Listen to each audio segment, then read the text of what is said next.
If you do this for the money, it's the wrong reason. You'll burn out quickly. There are far better ways, far easier ways to make this kind of money. This is a difficult way to make a living. But if you do it correctly and you don't do it for the money, if you do it for the work, incredibly rewarding. And when you talk about it, people can tell you like it because you'll have a smile internally and a smile externally. It just happens. Welcome to the Time Back podcast, where we have real conversations with founders and leaders on scaling growth, building freedom, and getting your time back. Today, we have Tim Parker here with us, who is Senior Executive, General Adjuster, and host of the Diaries podcast. Welcome. Thank you. Can you start by just giving us a brief introductory into who you are and what you do for work, and also what the Diaries is? I can. My name's Tim Parker. I've been in this business of insurance adjusting for over 30 years. I've been a senior vice president, director, team lead, senior executive, general adjuster, what have you, for this past 30 years. I've probably worked for a little over 180 different carriers and about half a dozen or more IA firms, from GAB Robbins to Pilot. Would you like to know how I got into this business or what made me decide to get into this business?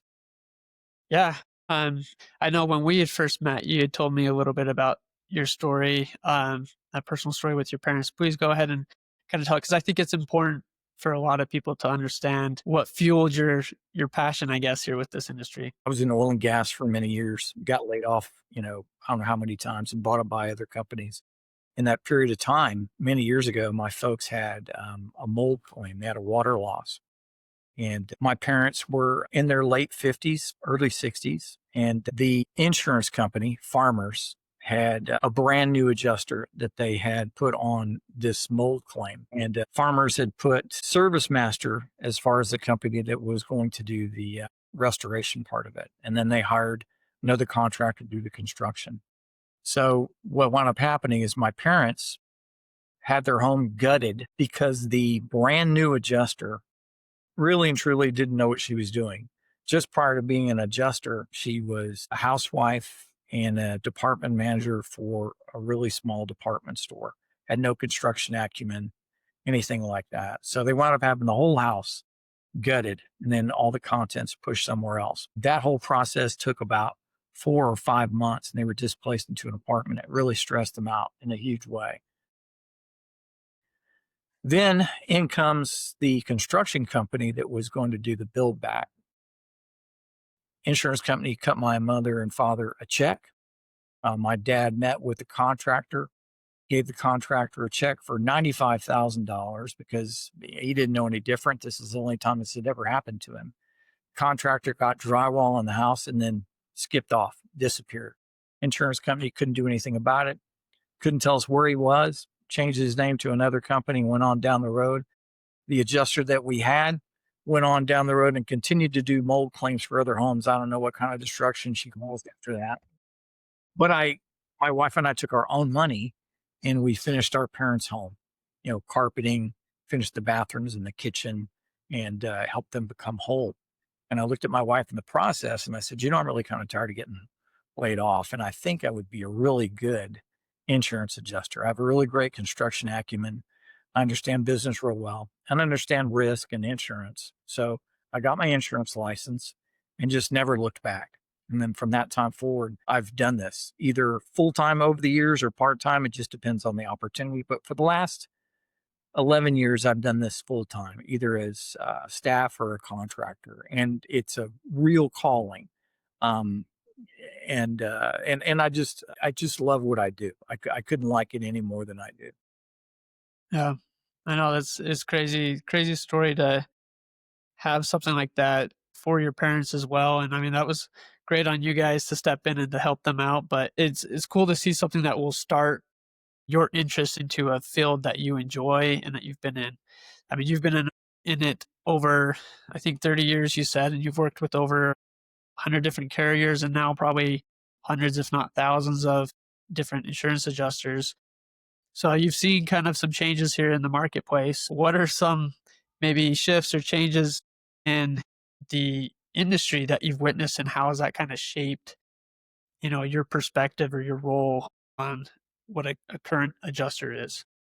I think really and true throughout the years, we have this gradual progression or season where like last year and this year, we have a huge amount of green adjusters, just brand new adjusters that just don't know what they're doing. I mean, I meet adjusters every day that just prior to getting their insurance license, they were either they could be flipping patties at McDonald's, or they could be a barista at a coffee shop, or they could just be someone just fresh in the job market that just really has no good idea of what the actual requirements are. And often what happens is the companies that offer the licensing tell these folks that they are going to be rich very quickly because of how lucrative this industry is. And so they come in with the idea that I'm going to get out there, I'm going to make a fortune.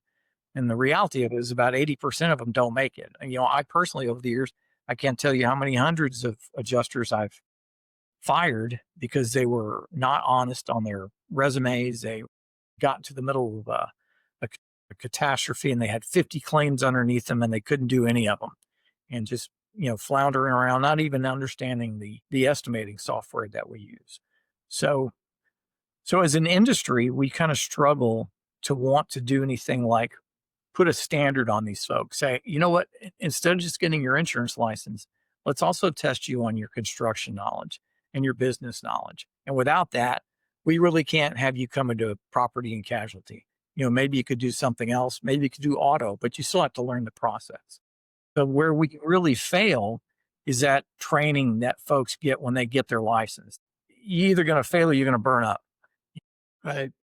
So one of the things I've kind of started to embrace over the last 12 years is the ability to look for good adjusters and make them better through training, through giving them more responsibility, giving them teams of adjusters, or finding really new adjusters that have the potential to be great, and then fostering them with other experienced adjusters in training sessions where they partner with these folks and they actually learn what they need to learn. Yeah.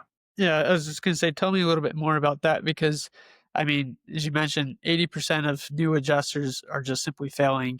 So is there anything that's kinda, I guess, beyond the technical skills, beyond the training, like any sort of soft skills or character traits that really kinda differentiate those that are successful and those who aren't? Or I guess, can you expound on that a little more? Sure. I think it's, when I was growing up, my dad, my grandfathers on both sides wanted to make sure that I could repair a car.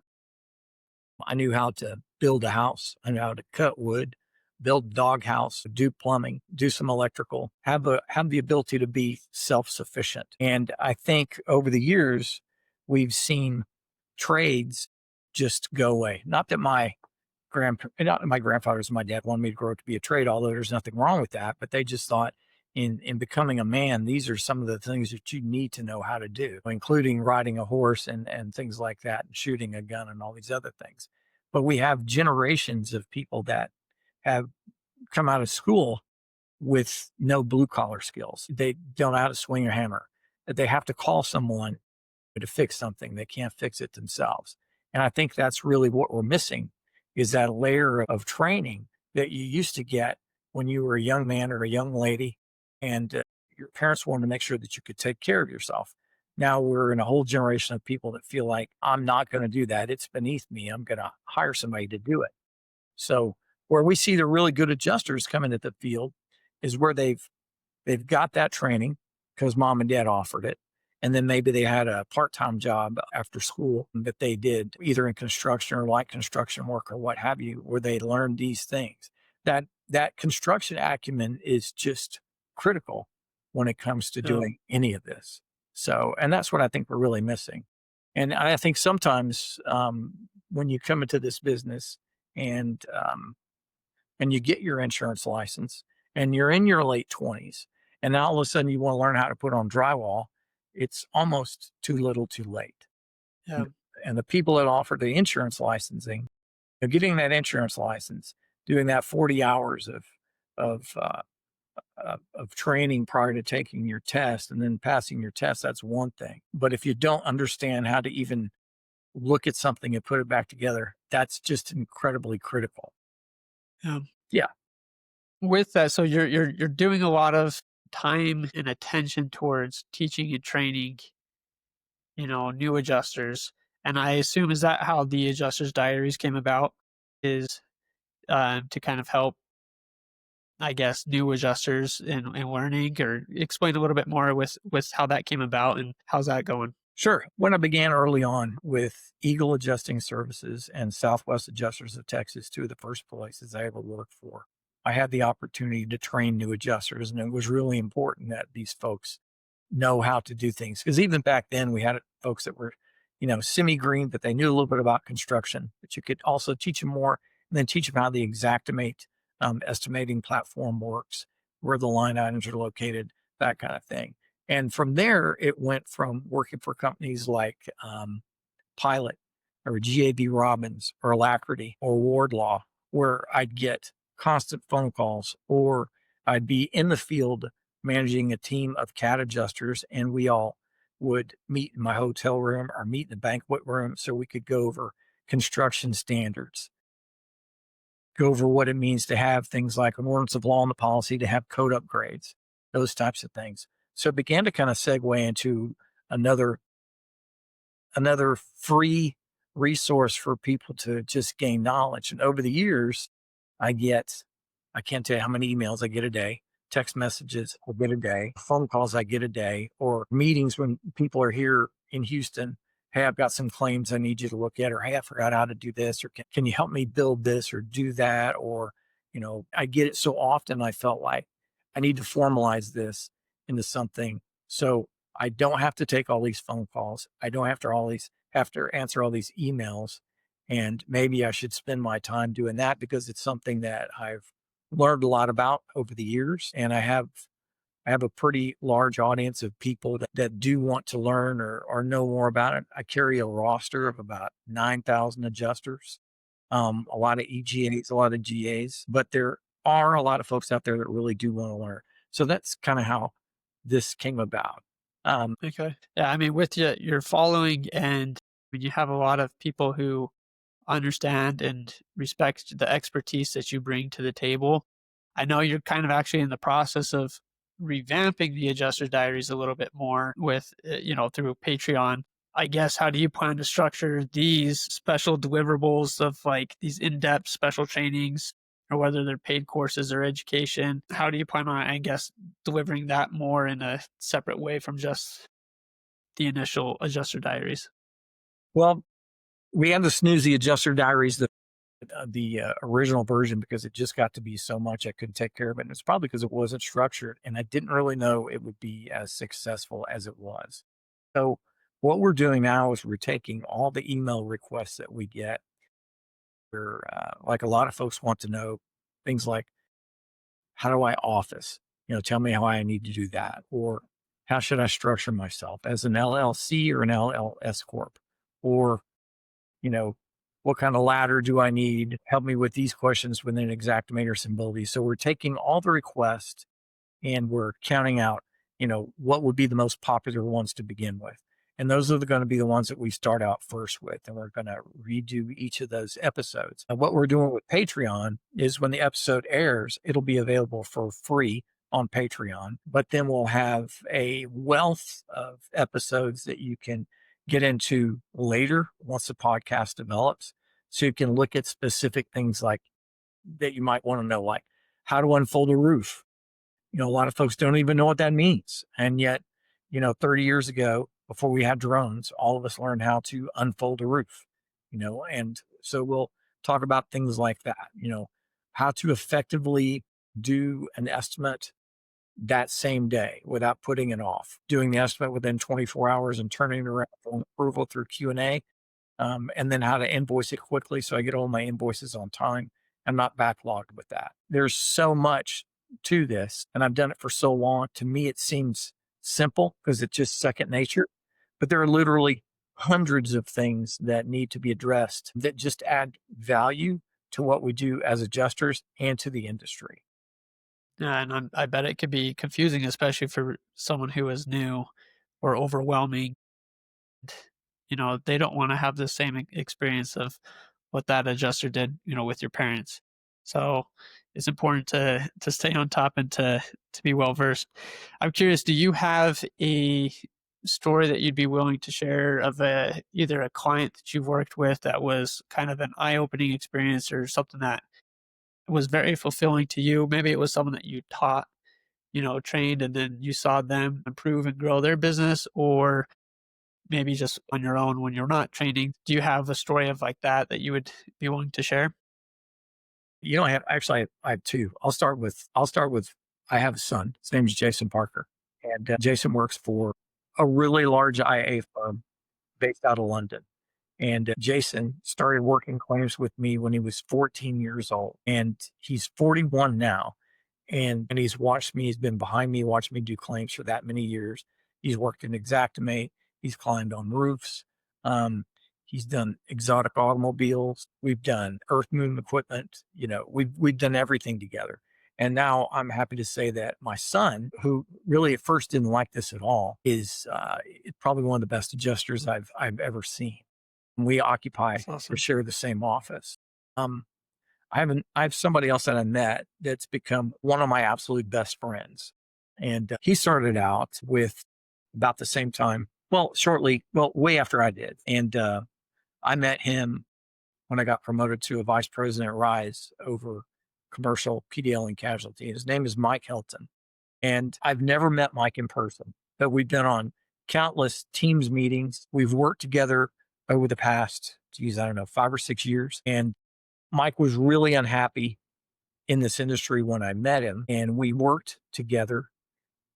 And when I met him, he had this exceptional skill that I don't even think he really knew about.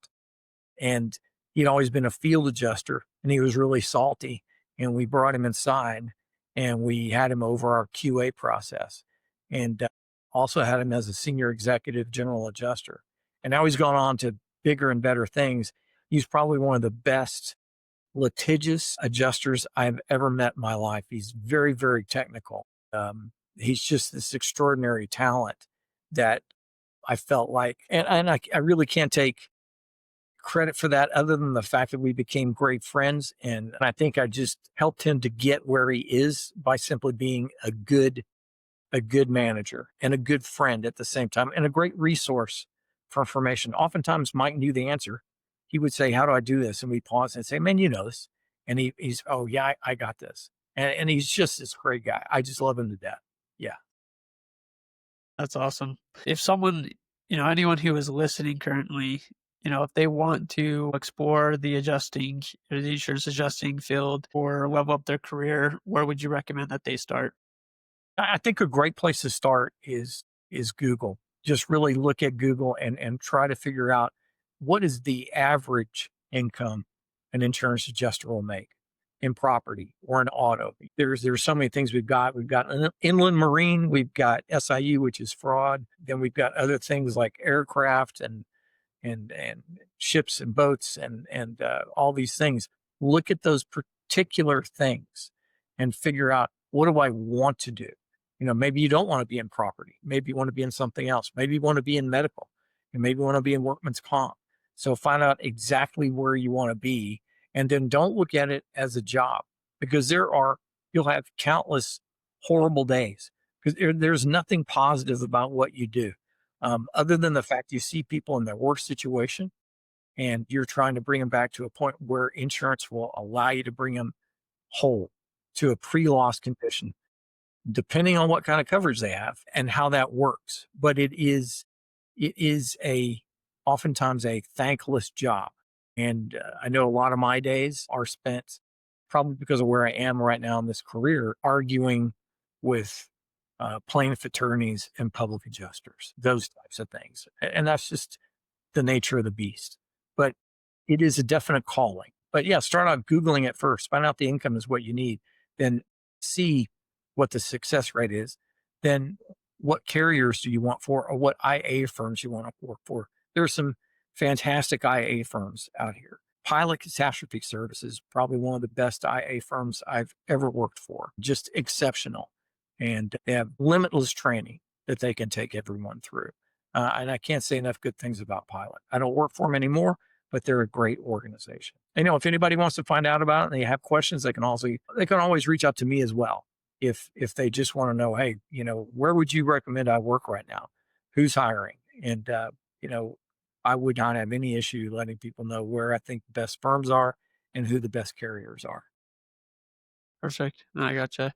And you brought up, an interesting point there with emotions. I think some jobs and some positions can be a lot more fulfilling, and you get a lot more thanks than others, and I think that's probably a big part of why you maybe have so many people who struggle with this is, the different emotional battles that they have to struggle with. So is there any specific mindsets or beliefs that someone would need to have when they join this industry? For honestly, for me, I'll just be open about it. I mean, I'm very prayerful about what I do, penitent, if you will, Southern Baptist and Christian. And I felt coming into this was a calling. I got myself out of the way, and this is where I wound up. And I think it's a blessing to be here every day. But if you do this for the money, it's the wrong reason. You'll burn out quickly. There are far better ways, well, far easier ways to make this kind of money. This is a difficult way to make a living. But if you do it correctly and you don't do it for the money, if you do it for the work, incredibly rewarding. And when you talk about it, people can tell you like it because you'll have a smile internally and a smile externally. It just happens. So, and honestly, for me in this business, this is me on a good day and this is me on a bad day. This is me when I'm furious. This is me when I'm happy. So it doesn't do anything. It doesn't phase me. Other people that are in it for the wrong reasons, they'll have an out of body experience just constantly. So yeah, it's not a job. I don't look at it like that. People ever tell you to smile more? They do,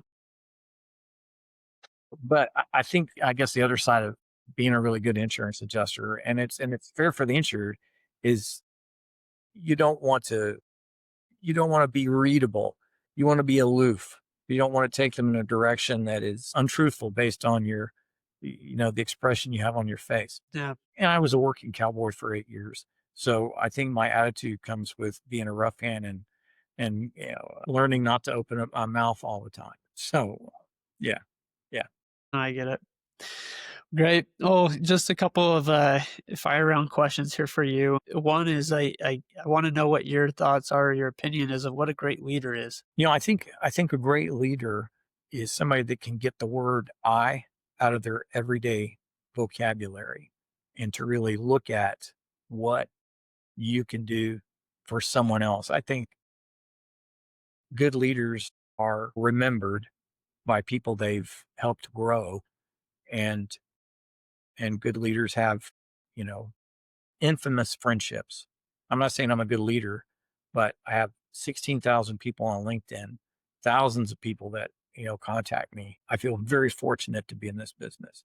I think the other side of this is when you talk to someone, you want to leave them with their dignity. It doesn't do any good to tear anybody down. That's just not what it's about. And if you have to terminate somebody, you definitely don't want it to be a surprise to them. They need to know that it's coming, and you need to be fair. Give them things that are measurable and achievable, and those are the things you need to do. But I think, to me, I don't know if I've answered your question very well, but to me, No, that's that's great. what a good leader is. I love it. I think that's a great definition of what a leader is. Um, well, Tim, where's a good place for anyone to reach out if they want to learn more about you and what you do, or want to get connected with all the different content and resources that you're providing? I would say right now, people can actually email me at tim.parker at ironhorseconsultants.org. Iron Horse is a place that I house my senior executive general adjuster's license to do independent work. And it's also a place that we manage the adjuster diaries from. But here, I think in January, Adjuster Diaries should have its own email and the ability to connect on Patreon. Perfect. And I'll have those linked in here too at the end. Tim, I appreciate you, and thanks for joining us here today. Sure. It's absolutely my pleasure. Thank you. Thank you for watching the Time Back podcast. We're building a movement of leaders who value time and growth. Join us, subscribe, leave a comment, and share the Time Back podcast with someone chasing the same mission.